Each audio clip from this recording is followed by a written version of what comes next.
be a pirate. So he would train his hardest and eventually take over the Alvida Pirates as their new captain by sending Alvida flying. Still, even though he would be a total menace as a pirate, yelling that he'll one day find the One Piece and become the king of the pirates, he'd be pretty weak. Yup, the only reason Koby is as strong as he is today is because of Garp's haki training. So without it, he's just gonna be a weak pirate captain who would eventually get taken down by some other pirates. Another marine we gotta talk about is Aka Inu, who we all know is this super angry, strict, and almost evil marine. But now, he's the kindest marine ever. Instead of preaching about his evil way of justice, like killing all the pirates, blowing up innocent islands, and obliterating entire ships with innocent people, he's now out here talking about kindness. Yeah, he's just the nicest guy ever, and he wants the Marines to live peacefully, together with the pirates. And instead of fighting Aokiji for the Fleet Admiral role, he's Aokiji's biggest supporter. Yeah, I know it just sounds weird, but Aka Inu is now the nicest marine ever. Then we've got Kizaru, who went from being lightspeed fast to painfully, unbearably slow. This guy is basically just in slow motion all the time,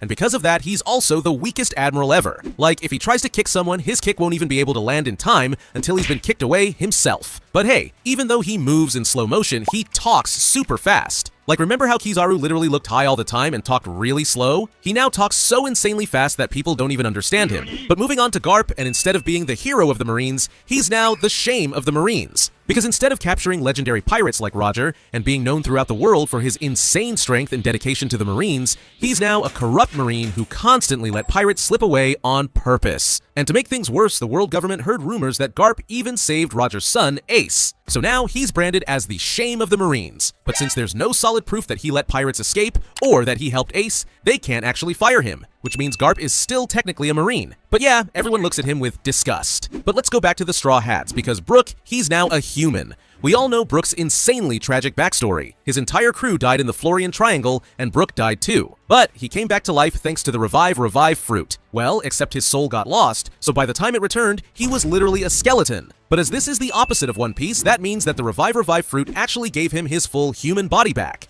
Yup, no more bone or skull jokes. But yeah, that's actually not that good. Why? Well, Brook actually won't be as strong anymore, and especially not as fast. Because being a skeleton made him insanely fast, light, and agile. Like, the man could literally run on water because he weighed nothing. But hey, at least Brook gets his body back. Next up is Franky, and instead of being a weird, loud, half-naked cyborg, he's now a normal, calm, and sophisticated gentleman. This Franky wears a tuxedo and drinks tea instead of cola. He also doesn't build battleships or giant mechas anymore, he's more into modern art. And instead of punching people with his iron fists or using his Franky General to demolish his enemies with a radical beam, he now just debates them respectfully. Yeah, he's now pretty useless. And another Straw Hat who's now basically useless is Jimbei, because he now literally can't swim. Yup, he's gonna be the only fisherman ever who can't even swim. Forget zooming